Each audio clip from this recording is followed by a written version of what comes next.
Assalamualaikum warahmatullahi wabarakatuh.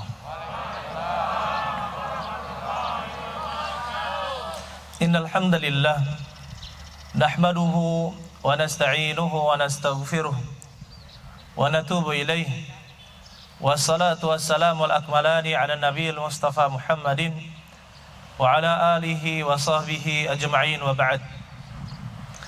Bapak Ibu sekalian, saudara-saudari sekalian yang mudah-mudahan kita dirahmati oleh Allah Subhanahu wa taala. Bapak Kapolres yang mudah-mudahan dikuatkan oleh Allah Subhanahu wa taala untuk menghadapi Oku Timur. Karena Oku Timur ini terkenal. Mudah-mudahan semua polisi juga demikian menjalankan apa yang diwajibkan kepadanya dari sumpah dan sebagainya. Dan tidak lupa pula kita minta tolong kepada Allah Subhanahu wa taala. Segala sesuatu kalau tidak ditolong oleh Allah Subhanahu wa taala, maka dia akan terasa berat. Saudara-saudari sekalian yang mudah-mudahan kita dirahmati oleh Allah Subhanahu wa taala. Pada hari ini saya ingin membahas tentang hadis Nabi sallallahu alaihi wasallam. Hadis Nabi sallallahu alaihi wasallam adalah penjelas dari Al-Qur'an. Tidak mungkin kita memahami Al-Quran tanpa hadis Nabi Sallallahu Alaihi Wasallam. Kata Nabi Sallallahu Alaihi Wasallam, "Taraktu fikum syai'aini lan tadillu ba'dahuma, kitab Allahi wa sunnati."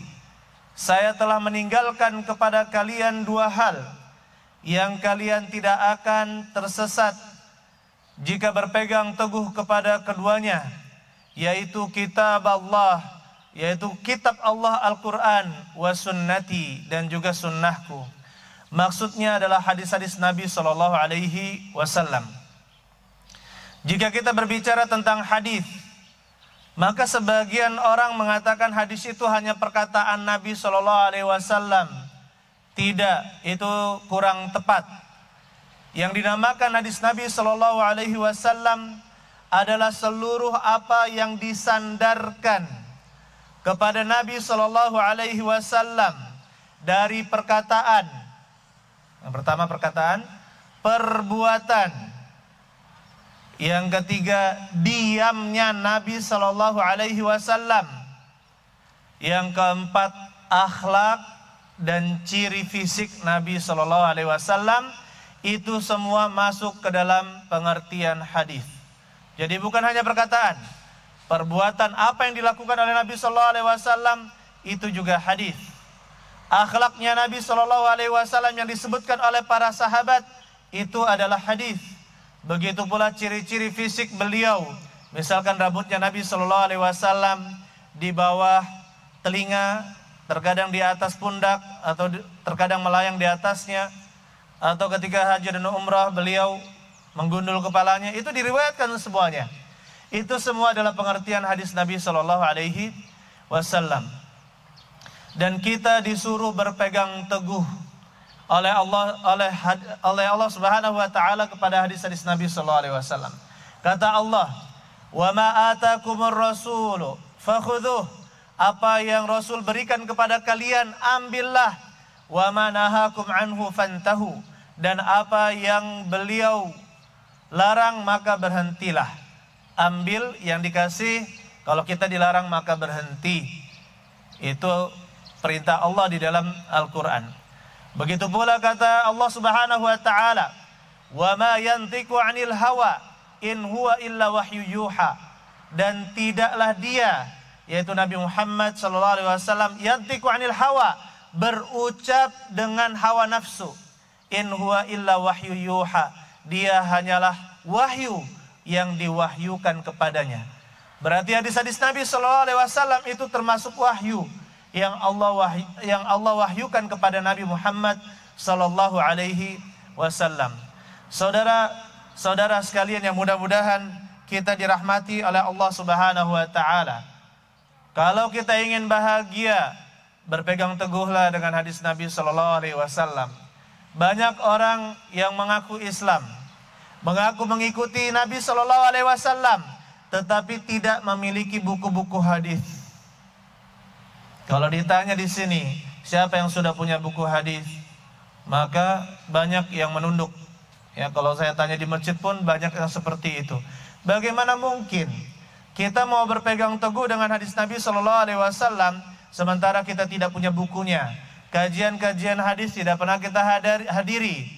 Membaca hadis juga malas, bahkan menjauhkan hadis dari kita. Bahkan mengatakan cukup Al-Quran, tidak perlu kita pakai hadis. Ini perkataan yang salah. Nabi sendiri mengatakan wajib berpegang teguh dengan hadis Nabi Shallallahu Alaihi Wasallam. Ini malah ada kaum muslimin ingin menjauhi hadis Nabi Shallallahu Alaihi Wasallam. Dan perlu kami ingatkan ayuhal ikhwan, bapak-bapak sekalian, ibu-ibu sekalian, bahwasanya hadis yang menyebar di dunia ini, hadis yang menyebar di dunia ini tidak hanya hadis yang sahih, hadis yang hasan, atau hadis yang diterima, tetapi ada banyak hadis-hadis palsu dan juga hadis-hadis yang lemah. Hadis itu ada hadis yang palsu. Hadis palsu itu dibuat oleh orang, bukan Nabi Shallallahu Alaihi Wasallam yang mengatakannya.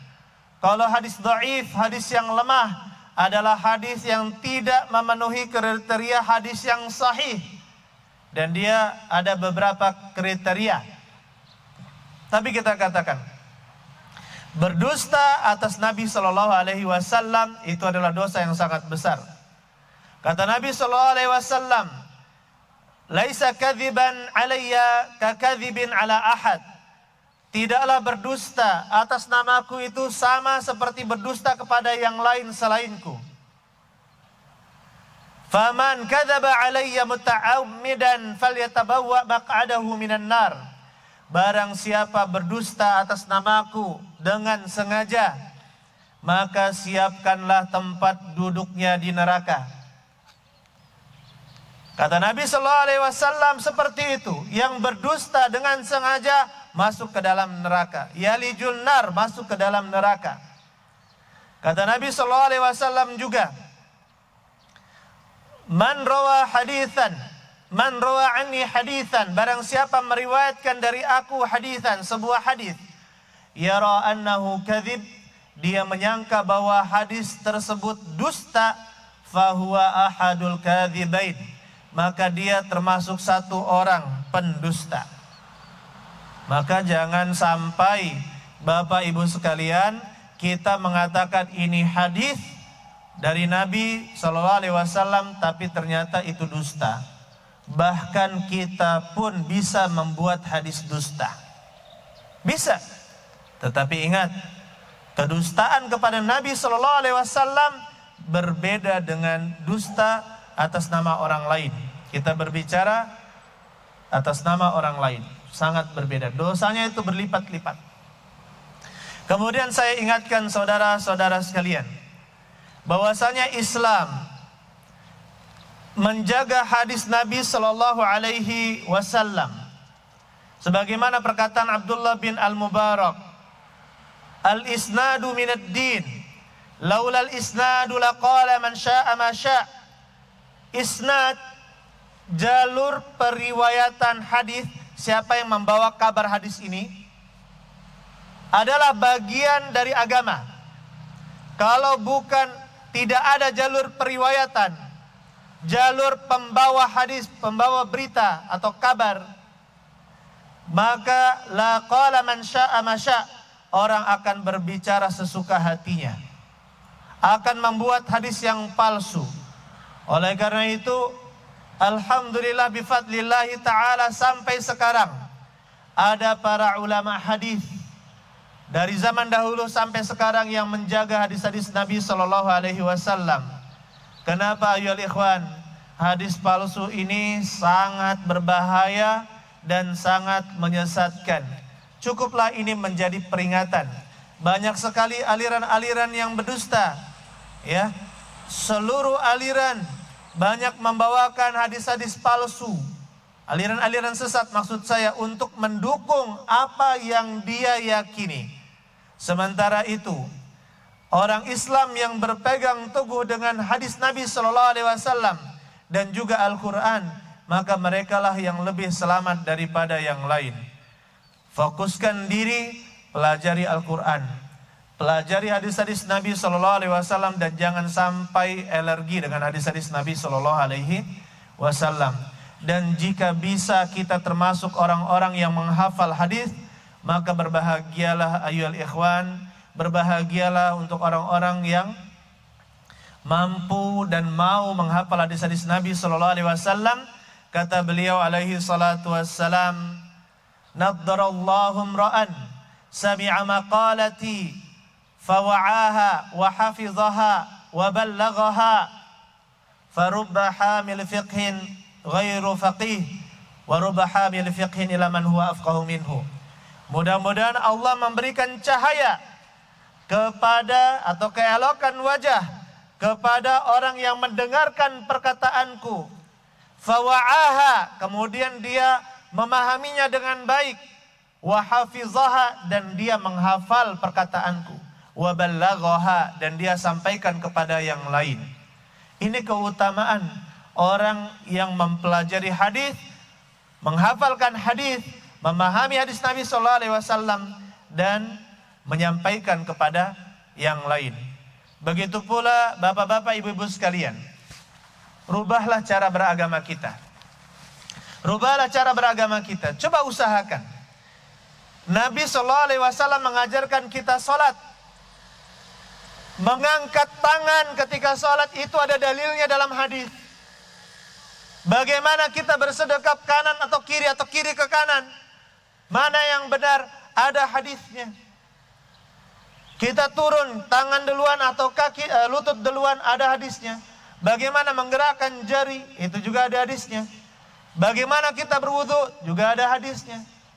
Kalau bukan dengan hadis-hadis Nabi SAW, dengan apa kita beribadah?